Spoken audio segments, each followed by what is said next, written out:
कृष्णा मेरे प्यारे बच्चों आज हम डिस्कस करेंगे करंट अफेयर अप्रैल मंथ 2024 की। इस एक ही वीडियो में कंप्लीट है अप्रैल मंथ, आपको 2 पार्ट में नहीं पढ़नी होगी, तो आप इस पे नोट्स बना लेना। इसमें जो वेरी इंपॉर्टेंट मुझे लगा मैंने वो सब डाल दिया है। फर्स्ट न्यूज़ है आज की, माता बेरी पेरा और पचरा जिन्हें हाल ही में जीआई टैग मिला है किस राज्य से संबंधित है। तो बच्चों जीआई टैग अपने आप में एक बहुत इम्पोर्टेंट टैग होता है जो किसी भी वस्तु की गुणवत्ता, उसकी पॉपुलैरिटी, उसकी एक तरह से वहाँ पर जिस क्षेत्र की है वो वहाँ पर फेमस कितनी है उस चीज़ को शो करता है। तो त्रिपुरा राज्य है जहाँ पर माता बेरी पेरा और पचरा को जीआई टैग मिला है। त्रिपुरा से 4 चीज़ों को टैग मिल चुका है। त्रिपुरा के पारंपरिक उत्पादों माताबारी पेरा प्रसाद और रिगनाई पचरा वस्त्रों ने हाल ही में भौगोलिक संकेत टैग अर्जित किए हैं, जिससे राज्य के कुल 4 जीआई संरक्षित उत्पाद हो गए हैं। अब देखिए कौन कौन हो गए हैं। माताबारी पेरा प्रसाद, त्रिपुरेश्वरी मंदिर की एक मिठाई, और रिगनाई पचरा वस्त्र और पारंपरिक हाथ से बुना हुआ परिधान, ये सभी जीआई टैग प्राप्त करने वाली चीज़ें हैं। सेकंड न्यूज़ है, हाल ही में पेरिस ओलंपिक 2024 के लिए क्वालिफाई करने वाले एकमात्र भारतीय वेट लिफ्टर कौन बन गए हैं। तो मीराबाई चानू जी भारतीय वेट लिफ्टर बन गई हैं, जो कि एकमात्र भारतीय वेट लिफ्टर हैं जो पेरिस ओलंपिक 2024 के लिए क्वालिफाई किया है। तो इनके बारे में आप पढ़ लेना डिटेल में जो मैंने दिया है। नेक्स्ट न्यूज़ है बच्चों, हाल ही में खबरों में रहा कैलिस्टो क्या है। कैलिस्टो है बच्चों जुपिटर यानी बृहस्पति का चंद्रमा। चंद्रमा हम बोल देते हैं उपग्रह को, जैसे पृथ्वी का एक ही उपग्रह है जिसका नाम है चंद्रमा, तो उसी तर्ज पे हम और ग्रहों के भी उपग्रहों को कई बार चंद्रमा बोल देते हैं। जैसे एग्ज़ाम में क्वेश्चन आ जाता है मंगल ग्रह के कितने चांद हैं या मंगल ग्रह के कितने चंद्रमा हैं, तो वो आपसे ये पूछना चाहते हैं कि मंगल ग्रह के कितने उपग्रह हैं। तो बृहस्पति का एक उपग्रह है जिसका नाम है कैलिस्टो। फोर्थ न्यूज़ देखिए, हाल ही में भारत के राष्ट्रपति ने किस स्थान पर कैंसर के लिए भारत की पहली घरेलू जीन थेरेपी का शुभारंभ किया। तो कहाँ किया? आईआईटी बॉम्बे में। किसने किया? श्रीमती द्रौपदी मुर्मू जो कि हमारे भारत की राष्ट्रपति हैं, आईआईटी बॉम्बे में किया है। ये जो थेरेपी है ये सीआरटी सेल थेरेपी है। इसका क्या नाम है? CRT cell. यह चिकित्सा मील का पत्थर, मेक इन इंडिया का हिस्सा और आत्मनिर्भर भारत का प्रतीक। आपने बहुत बार सुना होगा मेक इन इंडिया, बहुत बार सुना होगा आत्मनिर्भर भारत। तो इन्हीं का एक पार्ट, इन्हीं का एक भाग है ये भी, जो जीन थेरेपी है जो कैंसर के लिए है। कठिया गेहूँ जिसे हाल ही में जीआई टैग मिला है किस राज्य से संबंधित है। तो बच्चों कठिया गेहूँ राज्य की बात करें तो उत्तर प्रदेश, और अगर बात करें ये चर्चा में क्यों रहा, क्योंकि इसको भी जीआई टैग प्राप्त हुआ है। जीआई टैग के लिए मैं फिर बता रहा हूँ आपको, जिस वस्तु की गुणवत्ता, पॉपुलैरिटी, फेमस जो वस्तु है उसको जीआई टैग दिया जाता है, चाहे वो किसी भी क्षेत्र की क्यों ना हो। जैसे कहीं की पोशाक को जीआई टैग मिला तो कहीं की फसल को जीआई टैग मिला है। तो जीआई टैग मिला है उत्तर प्रदेश के कठिया गेहूं को। राष्ट्रीय समुद्री दिवस 2024 का विषय क्या है? Navigating the future safety first. विषय का मतलब है बच्चों थीम। जैसे वो विषय पूछे तो समझ जाना थीम की बात हो रही है, थीम पूछे तो विषय पूछ रहे हैं, बोथ आर द सेम। तो समुद्री दिवस 2024 की जो थीम रही वो है navigating the future safety first. राष्ट्रीय समुद्री दिवस हर साल 5 अप्रैल को मनाया जाता है, यानी हर वर्ष 5 अप्रैल को मनाया जाता है ये दिन, जो वैश्विक व्यापार में समुद्री परिवहन की महत्वपूर्ण भूमिका का सम्मान करता है। आसान शब्दों में समझो इस बात को आप। 5 अप्रैल को मनाया जाता है। पूरे विश्व में जो व्यापार फैला हुआ है उसमें समुद्री परिवहन की क्या भूमिका है उसका सम्मान करने के लिए इस दिवस को मनाया जाता है। आपको एक बात पता होनी चाहिए कि जितना भी वर्ल्ड में व्यापार होता है, वर्ल्ड के व्यापार जिस जिस साधन से होते हैं, चाहे रोड ट्रांसपोर्ट से हो, ठीक है, एयर ट्रांसपोर्ट से हो या रेल ट्रांसपोर्ट, कोई भी ट्रांसपोर्ट क्यों ना हो, सबसे ज़्यादा व्यापार पूरी दुनिया का समुद्री व्यापार होता है, समुद्री तरीके से होता है। तो समुद्री जो दिवस मनाया जा रहा है वो वैश्विक व्यापार में, पूरे विश्व के व्यापार में समुद्री परिवहन में क्या भूमिका है उसका सम्मान करते हुए विश्व समुद्री दिवस सितंबर के आखिरी गुरुवार को मनाया जाता है। इसका एक दिन जो फिक्स किया हुआ है वो आखिरी सितंबर का गुरुवार। इस बार 2024 को जो डिसाइड हुआ है वो 26 सितंबर डेट रख दी गई है। विश्व स्वास्थ्य दिवस 2024 का विषय क्या है? तो बच्चों, मेरा स्वास्थ्य मेरा अधिकार। थीम क्या रहेगी? मेरा स्वास्थ्य मेरा अधिकार। विश्व स्वास्थ्य दिवस हर साल 7 अप्रैल को मनाया जाता है। इसके बारे में भी मैंने डिटेल दी है, आप इसको आराम से एक बार सरसरी तौर पे पढ़ लेना। कुछ बातें आपको ऐसे रीड आउट करने से याद रह जाती हैं। हाल ही में खबरों में रहा फणिगिरी बौद्ध स्थल किस राज्य में स्थित है? तो फणिगिरी बौद्ध स्थल बच्चों तेलंगाना राज्य में स्थित है। तेलंगाना के बारे में मैंने पहले भी बताया था। तेलंगाना वो राज्य है जो भारत के आंध्र प्रदेश राज्य से 2014 में अलग होकर बनाया गया था। विश्व होम्योपैथी दिवस 2024 का विषय क्या है? होम्यो परिवार, एक स्वास्थ्य एक परिवार, ये इसकी थीम रहेगी। विश्व होम्योपैथी दिवस हर साल 10 अप्रैल को होम्योपैथी के संस्थापक डॉक्टर सैमुअल हैनीमैन की जयंती पर उनके सम्मान में मनाया जाता है।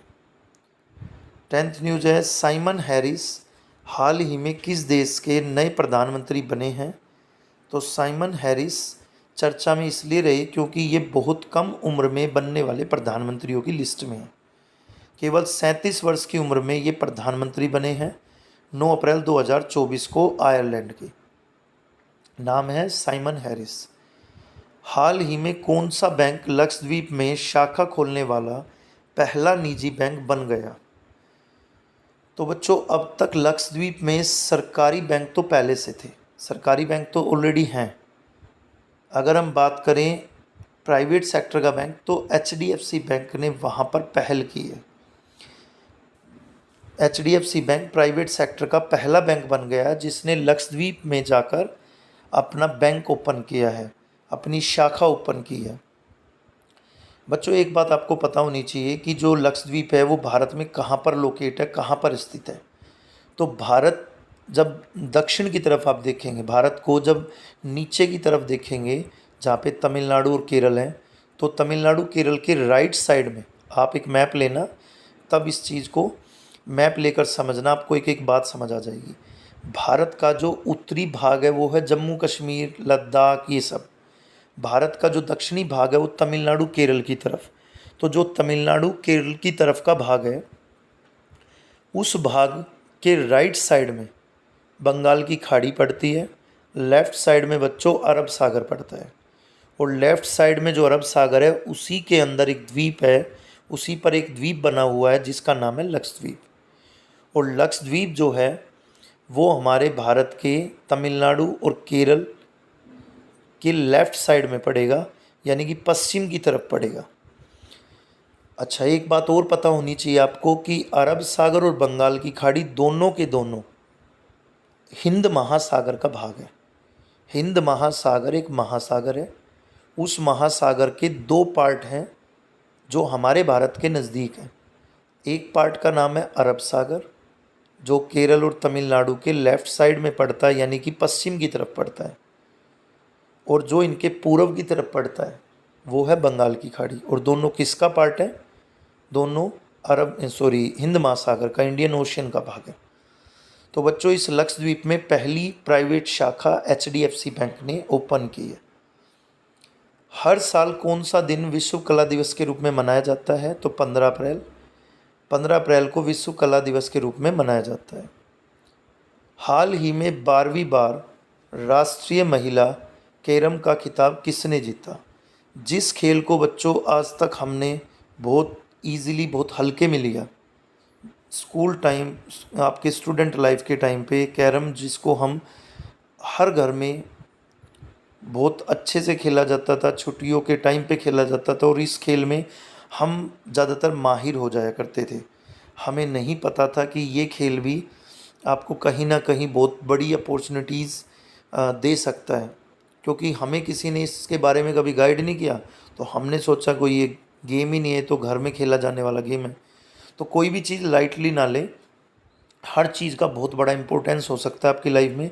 जिसको भी करें पूरी शिद्दत और पूरा अपना 100% दे के करें। तो देखिए, कैरम का खिताब जीतने वाली कौन है? रश्मि कुमारी। 3 बार विश्व चैंपियन रश्मि कुमारी ने 51वीं राष्ट्रीय कैरम चैंपियनशिप में 12वां राष्ट्रीय महिला खिताब हासिल किया।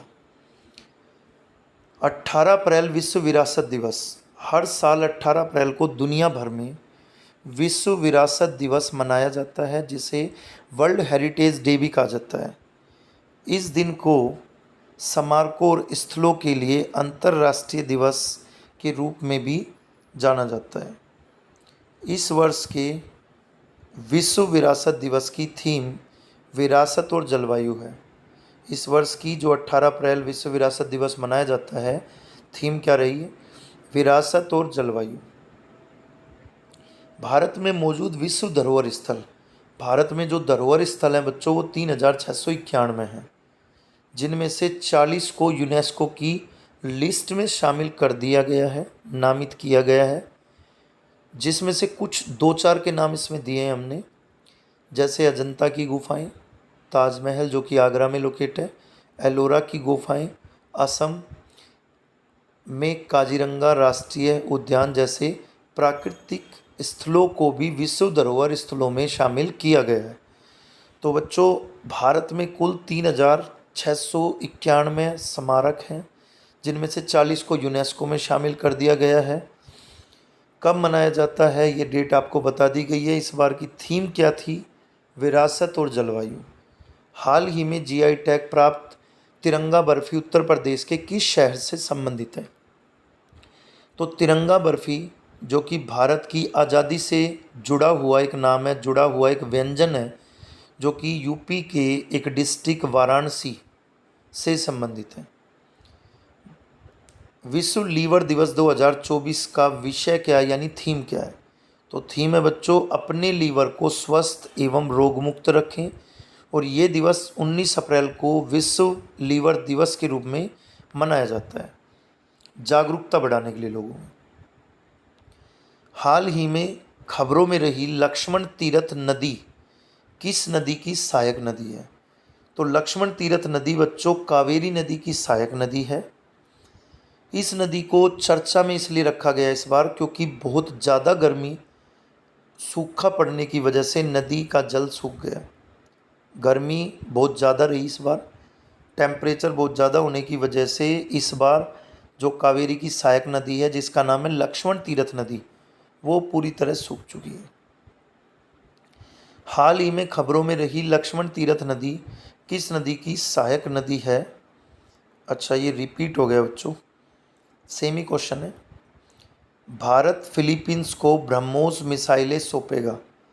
भारत जल्द ही फिलीपींस को ब्रह्मोस सुपरसोनिक क्रूज मिसाइलों की पहली खेप सौंपेगा। यह डिलीवरी, मतलब भारत जो है फिलीपींस को ब्रह्मोस मिसाइलों की एक खेप सौंपेगा। इसकी डील जो हुई थी बच्चों, वो 2022 में हो चुकी थी, मतलब ये डिसाइड 2022 में ही हो चुका था।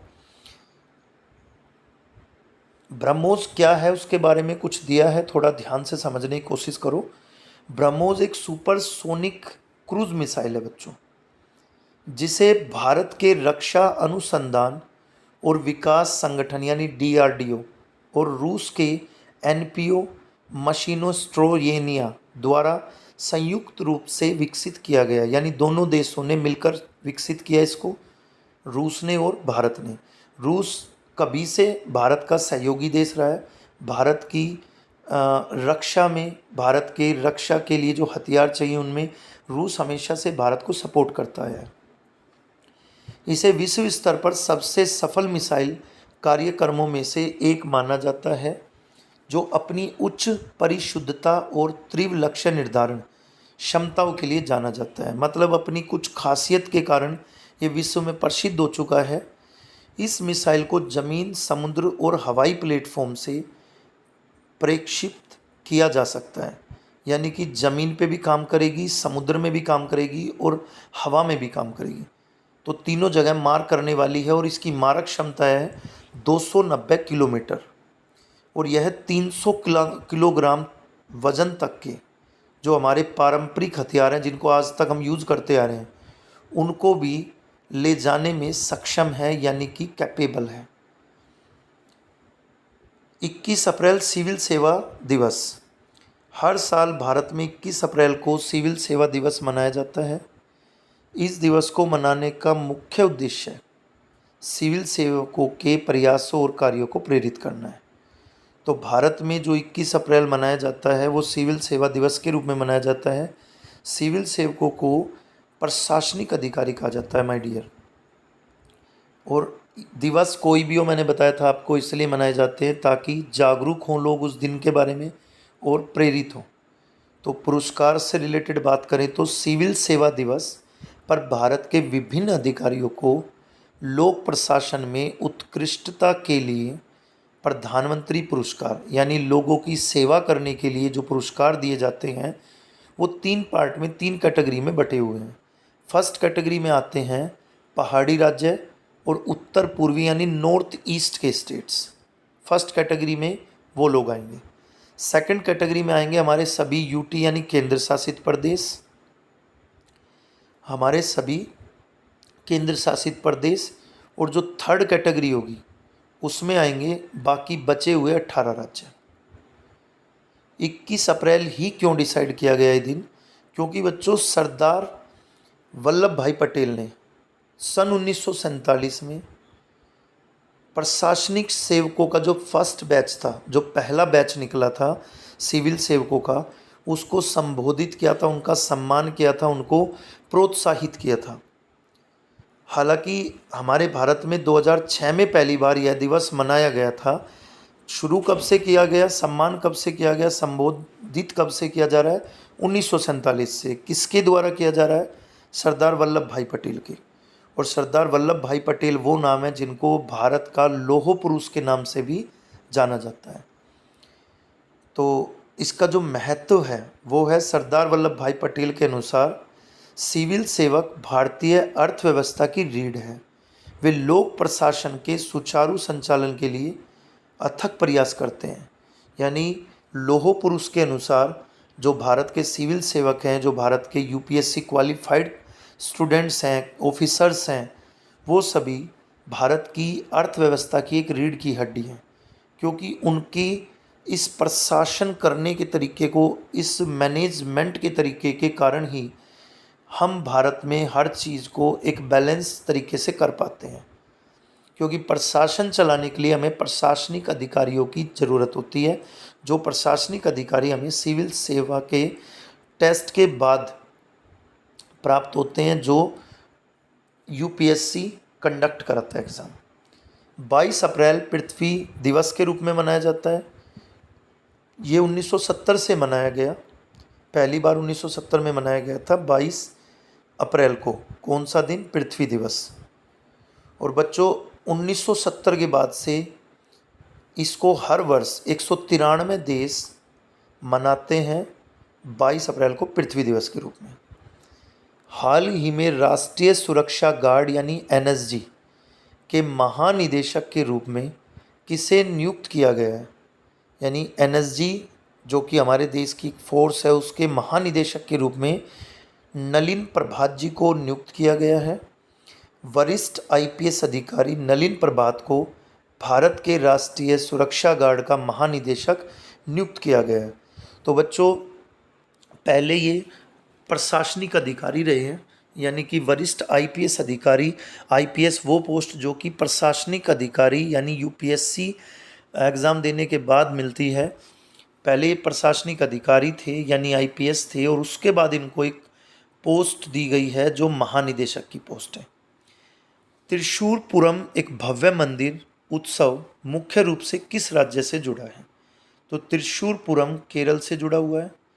त्रिशूरपुरम विश्व स्तर पर मनाया जाने वाला एक भव्य मंदिर उत्सव है बच्चों।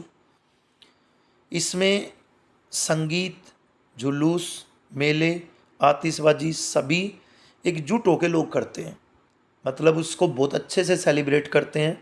अच्छा, एक बात मुझे यहाँ पे याद आ रही है जो आप नोट कर लेना, कई बार एग्ज़ाम में क्वेश्चन पूछ लिया जाता है। भारत में सबसे पहले किस धर्म ने जुलूसों की शुरुआत की है? तो बौद्ध धर्म ने। बौद्ध धर्म में जुलूसों की शुरुआत हुई है। हाल ही में भारत के प्रधानमंत्री ने किस स्थान पर भगवान महावीर निर्वाण महोत्सव का उद्घाटन किया है? बच्चों, भगवान महावीर कौन थे?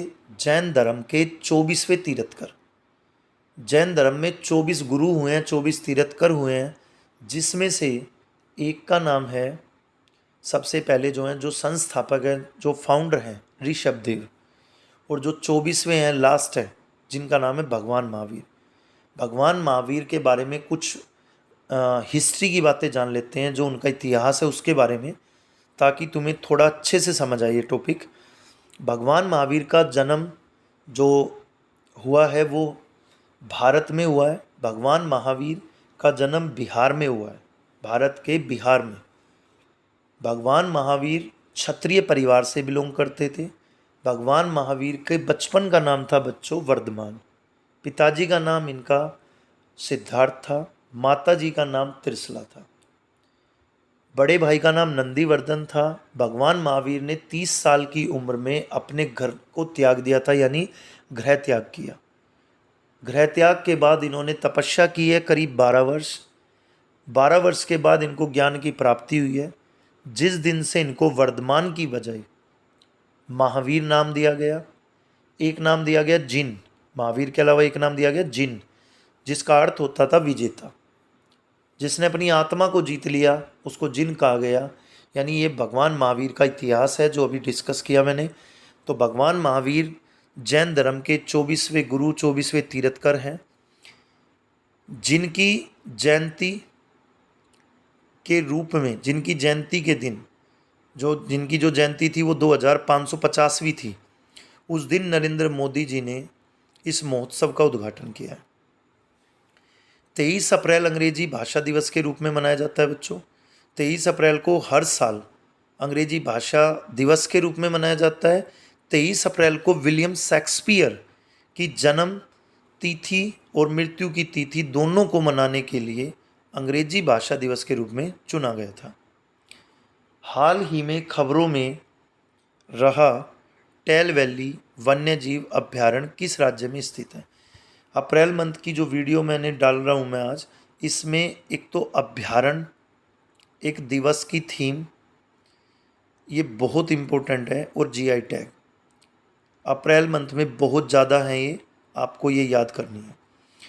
तो वन्य जीव जो है, जिसका नाम है वन्य जीव अभ्यारण्य, जिसका नाम है टेल वैली, तो वो अरुणाचल प्रदेश में है, जिसे हाल ही में खोजी गई दुर्लभ तितली नेप्टिस फिलारा की वजह से चर्चा में लिया गया।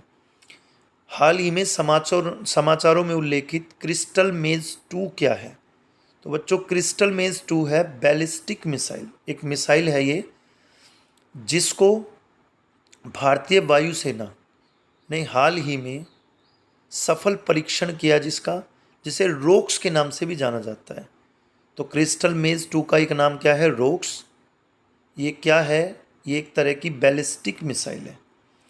कौन सा दिन राष्ट्रीय पंचायती राज दिवस के रूप में मनाया जाता है? तो 24 अप्रैल को राष्ट्रीय पंचायती राज दिवस के रूप में मनाया जाता है। विश्व टीकाकरण सप्ताह 2024 का विषय क्या था? विषय बोला मैंने आपको कि थीम। विषय या थीम एक ही बात है, तो थीम भी बोल सकते हैं एग्जाम में, या विषय भी, एक ही चीज़ है वो। तो विश्व टीकाकरण सप्ताह का जो थीम रहा वो रहा मानवीय रूप से संभव सभी के लिए टीकाकरण।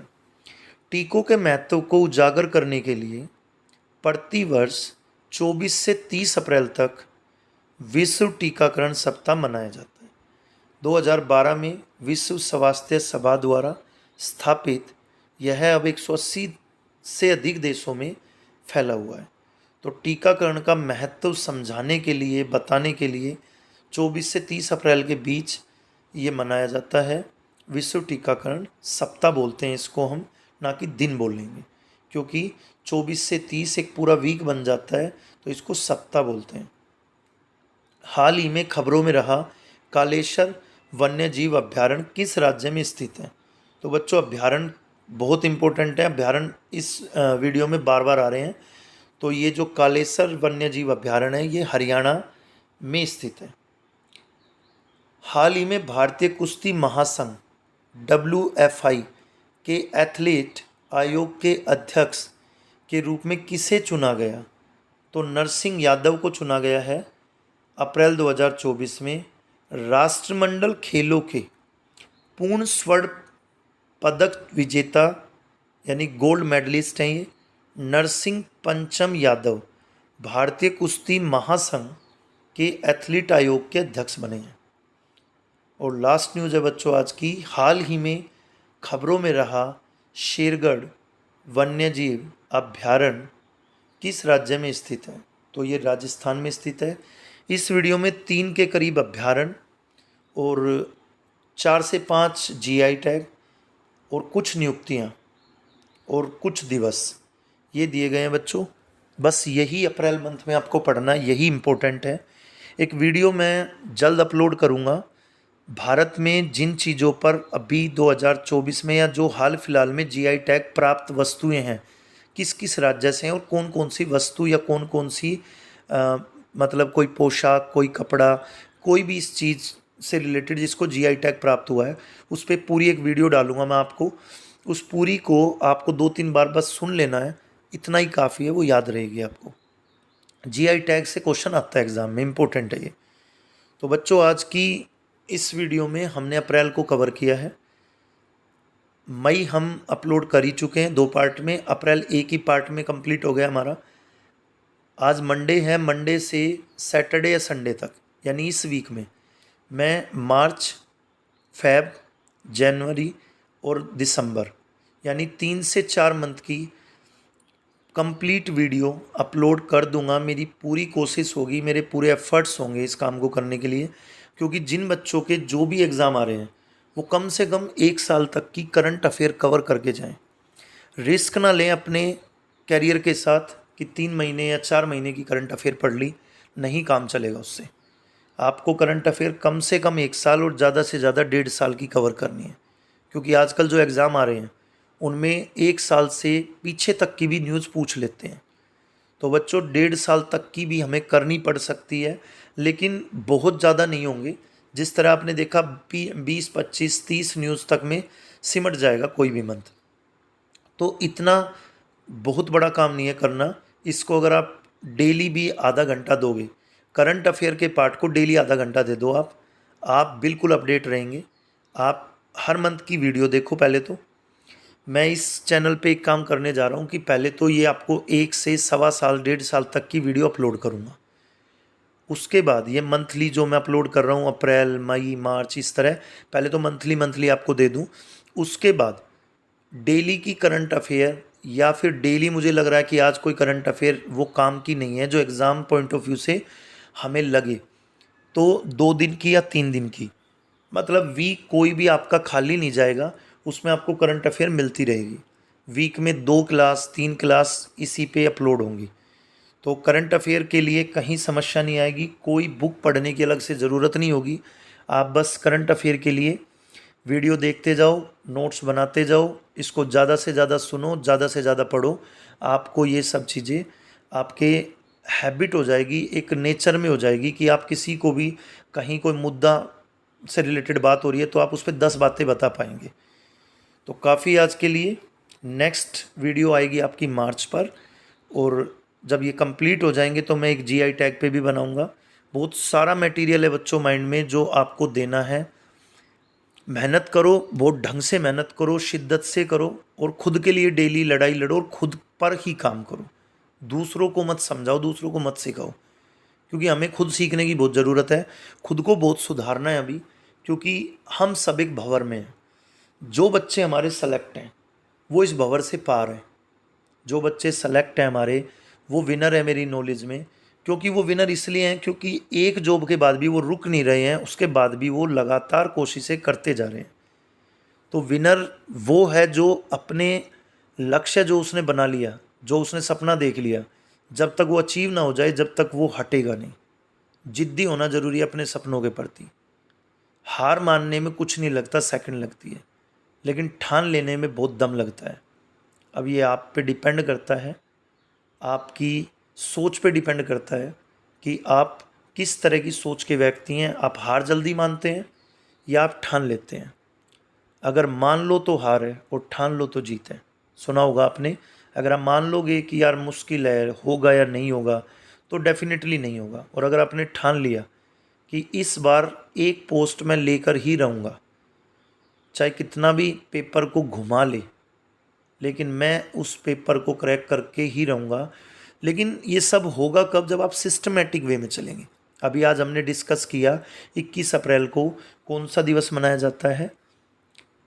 सिविल सेवा दिवस। देखो, सिविल सेवकों के लिए एक दिवस मनाया जा रहा है, उनकी को प्रेरित करने के लिए एक दिवस मनाया जा रहा है, क्योंकि वो रूटीन लोग हैं, वो एक सिस्टमेटिक काम करते हैं।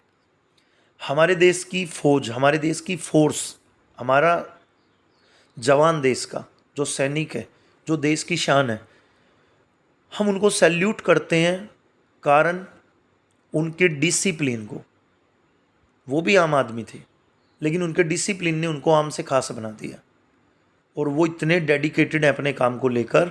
और हम उनके भरोसे, उनके डिसिप्लिन और उन पर इतना भरोसा कर चुके हैं कि हम अपने देश में आराम से अंदर रह पा रहे हैं, क्योंकि हमें पता है वो पूरे देश को कवर कर रहे हैं। हमें उन पर इतना भरोसा है। हमें इंसान पर भरोसा नहीं है दोस्तों, हमें उसके डिसिप्लिन पर, उसके काम करने के तरीके पे भरोसा है। जैसे आपका अगर कोई फ्रेंड है और आपके मान लो दांत में दर्द है या आपकी आंख में दर्द है, और आपका फ्रेंड आपको कहे चलो आप लेट जाओ, मैं आपके दांत को निकालता हूँ, ठीक है, तो आप रिस्क नहीं लोगे। वैसे तो दोस्त पे बहुत भरोसा है, लेकिन दोस्त के डिसिप्लिन, दोस्त के टैलेंट पे शक है। आपको पता है मेरा दोस्त इस लायक है ही नहीं। दोस्त है, दोस्ती के तो लायक है, लेकिन उस काम के लायक नहीं है जिस काम की वो बोल रहा है आपको। लेकिन जैसे ही कोई डॉक्टर के पास आप जाओगे, डॉक्टर ने आपको कहा आप आराम से लेट जाइए, आंख बंद कर लो, आप डॉक्टर पे पूरा फेथ कर लेते हैं, पूरा भरोसा कर लेते हैं। ये भरोसा किस चीज़ पे है? डेली डॉक्टर जिस काम को कर रहा है, वो डेली करते करते करते करते उस काम को एक्सपर्ट हो चुका है। आपको उसके उस अभ्यास पर भरोसा है, तो पूरी जान लगा दो, आप भी एक्सपर्ट बन जाओ अपने इस खेल के, अपनी इस फील्ड के। और इस खेल को खेलने का तरीका यही है, आपको डिसिप्लिन रहना है। क्योंकि जहाँ मोटिवेशन मर जाता है ना, वहाँ पर डिसिप्लिन जिंदा रहता है। मोटिवेशन मर भी सकता है। मोटिवेट मैंने आपको कर दिया, या आपने कहीं से मोटिवेशन ले लिया, किसी ने मोटिवेट कर दिया, तो कुछ देर बाद वो मोटिवेशन धीरे धीरे डाउन होता चला जा सकता है। लेकिन जो आपका डिसिप्लिन है, आपने अपने आप को डिसिप्लिन कर रखा कि मुझे इतने बजे उठ के ये काम करना है, डेली मेरा टारगेट ये है, मैं उसको अचीव करे बगैर मैं सोने वाला नहीं हूँ, कुछ खाने वाला नहीं हूँ और कहीं भी नहीं जाने वाला, तो समझ लीजिए वो आपका डिसिप्लिन आपके मोटिवेशन पे भारी पड़ेगा। तो प्यारे बच्चों, आज की वीडियो में हमने अप्रैल कवर कर लिया है। आप इसके अच्छे से नोट्स बनाना, इसको रिवाइज करना। इस वीक में मेरा टारगेट है मार्च, फेब और जनवरी। 3 तो मेरे टारगेट हैं ही। अगर मुझे और ज़्यादा टाइम मिला तो मैं दिसंबर और नवंबर को भी कवर करने की सोचूंगा, क्योंकि मैं जल्द से जल्द आपको 1 साल वाला पहले पैकेज इस पर डालने वाला हूँ। 1 साल कवर हुआ, उसके बाद कॉन्फिडेंट हो जाओगे, कॉन्फिडेंस आ जाएगा कि 1 साल की करंट अफेयर तो हमें आ चुकी है। ठीक है बच्चों, हरे कृष्णा, श्री राधे।